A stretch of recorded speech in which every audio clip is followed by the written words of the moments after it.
정세균 국회의장은 예고한 대로 오늘 문재인 대통령이 발의한 개헌안 처리를 위해서 본회의를 열고 개헌안을 상정했습니다.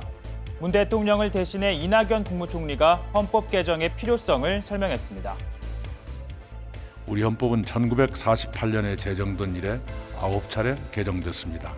그중에서 현행 헌법이 가장 오래 시행됐습니다. 그만큼 시대의 새로운 요구가 헌법에 충분히 반영되지 못하고 있습니다. 그러나 이낙연 총리의 제안 설명은 마치 공허한 울림과도 같았습니다. 가운데 민주당 의석을 제외한 본회의장 좌우 야당 의원들의 좌석이 보시다시피 텅텅 비어 있었기 때문인데요. 자유한국당, 바른미래당, 민주평화당 의원들은 본회의에 참석하지 않았습니다.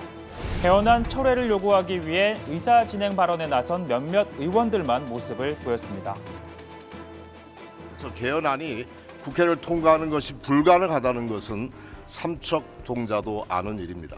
유신헌법의 잔재인 대통령의 개헌 발의권을 없애지는 못할 망정 발의권을 행사하는 것은 옳지 않은 일입니다. 대통령이 개헌안을 제출하고 밀어붙이기를 강행하는 것도 적절하지는 않습니다. 대통령의 개헌안 제출 과정에서 또 그 이후 국회에서의 개헌 논의 과정에서 여당이 어떠한 책임 있는 역할을 했는지에 관해서도 반성해야 합니다. 그러니까 대통령이 개헌안을 발의하는 건 적절치 않고 또 이를 밀어붙이는 건 협치에도 반한다는 겁니다.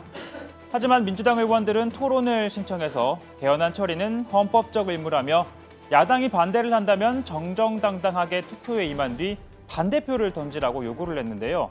투표 결과는 다음과 같았습니다. 명패수를 확인한 바 총 114매로서 투표하신 의원 수가 의결 정족수인 재적의원 3분의 2에 미치지 못하고 있습니다. 따라서 이 안건에 대한 투표는 성립되지 않았음을 선포합니다. 개헌안이 통과되려면 헌법에 따라 재적의원 3분의 2 이상, 지금 기준으로는 192명이 필요한데요. 오늘 투표한 의원이 이에 미치지 못해서 투표 자체가 성립이 되지 못했다는 겁니다. 결국 문재인 대통령이 발의한 개헌안은 60일 만에 폐기 수순을 밟게 됐습니다.